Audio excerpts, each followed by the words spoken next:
Hi guys, Everything NFL here, and today I am back with another 2020 NFL Draft video of the circumstances of what might happen. And today we are going on to a task I was very excited about while writing up this video on just how great Chase Young could be at the Washington Redskins if he gets selected at number 2. And no messing about, let's get right into it. The Washington Redskins are in a fantastic position in the 2020 NFL Draft, as they hold the number 2 overall selection in it, and it leaves them in a perfect position to take generational pass rusher Chase Young. New head coach Ron Rivera and defensive coordinator Jack Del Rio will almost certainly, in my opinion, snap up Chase Young with the 2nd overall pick out of Ohio State. His overall, because of his production in college and just how great his skills could translate to the NFL level. Even though the Redskins performed terribly last season, which is why they held the 2nd overall pick, because they were the 2nd worst team in the National Football League last season, but they have now they have a stacked defense, and they have for a while. And Jack Del Rio can make the most of that in his 3-4 style defense, even with Chase Young also there helping him. Now let's look at some of the other members of this Washington defense who will complement Chase Young when he arrives. The defensive line looks phenomenal in the front three, in my opinion. Personally, in my opinion, this is one of the best front threes in football, and Washington need to make the most of this. They have Daron Payne, who is going into his 3rd season, I want to say. Defensive tackle out of Alabama. He's a fantastic defensive tackle, extremely young, and will be great next season, I think. Alongside defensive ends Jonathan Allen and Matthew Ioannidis, who are both great defensive linemen. That front three looks sick, in my opinion. Jack Del Rio will definitely be able to get the best out of all of them. And at edge, they have Montez Sweat, who's a fantastic edge, was taken, I want to say, 26th overall last year in the 1st round by the Redskins, who traded up to get him. With the Colts, they traded a 2nd last year and a 2nd this year, which is why the Redskins have no 2nd round pick going into this year. And on the other side, they have a veteran in Ryan Kerrigan, who is getting a bit older, but he is still playing extremely well. And I think if you add Chase Young to that mix, he's obviously going to replace Ryan Kerrigan over time. If they truly believe Montez Sweat is going to be the one for them on the other side, then there's no reason why they won't take Chase Young, because just why not? He's the best player in the class. You can't pass that up. But middle linebacker is an interesting area.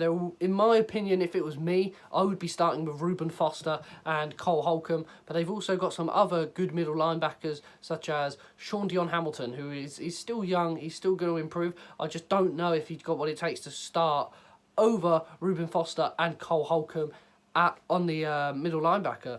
And this is a position they could strengthen in the draft, but without a 2nd round pick, it's going to be hard to pick up a good middle linebacker. That seems good enough for them to compete in the room at middle linebacker. Now let's go over some of Chase Young's stats and how he will help this team instantly, and why he's so sought after coming out of college. Chase Young started his college career in 2017 with Ohio State University. He had some respectable numbers in his 1st season. He didn't play too much because of Nick Bosa being the number 1 there at Ohio State. He had 11 solo tackles, 3.5 sacks, and a forced fumble. Those are good stats for someone who played limited amounts because of a superstar like Nick Bosa, who is now one of the San Francisco 49ers' best players in the NFL.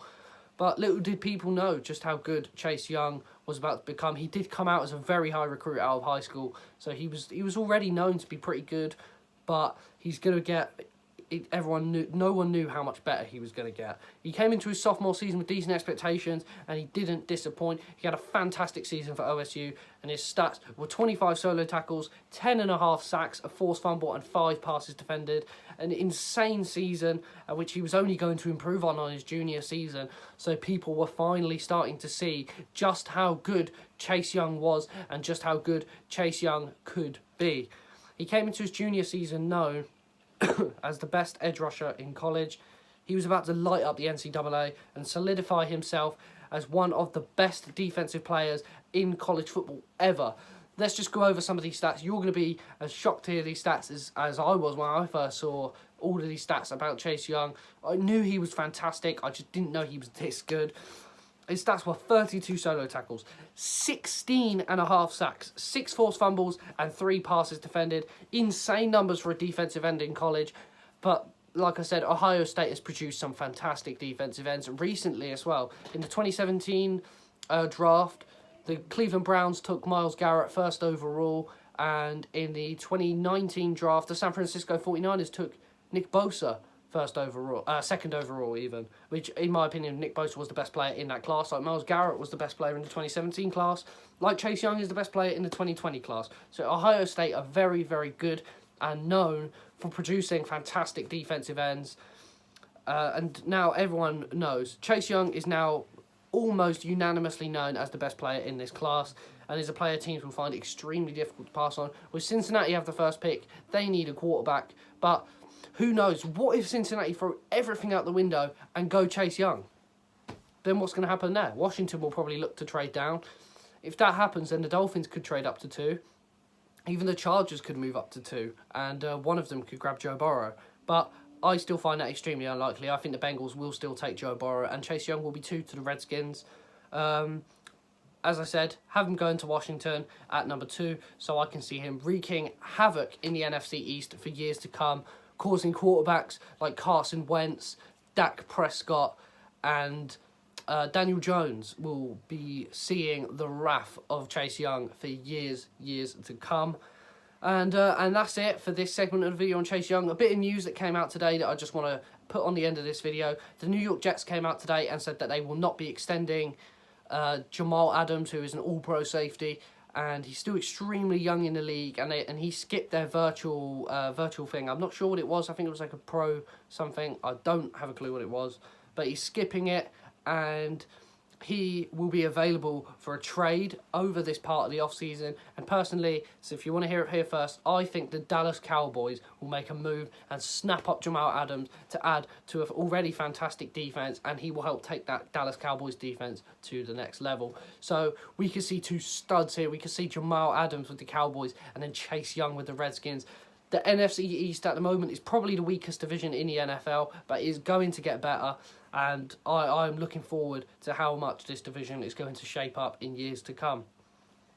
And I'll be back soon with more NFL draft content. As I said in yesterday's video, I will not be uploading the day before the draft because I will be putting in my final touches on my third and final mock draft for it. So yeah, I just think I should let you guys know, so you know that there will be no video that day. And I will see you guys tomorrow with more content. See you later, guys.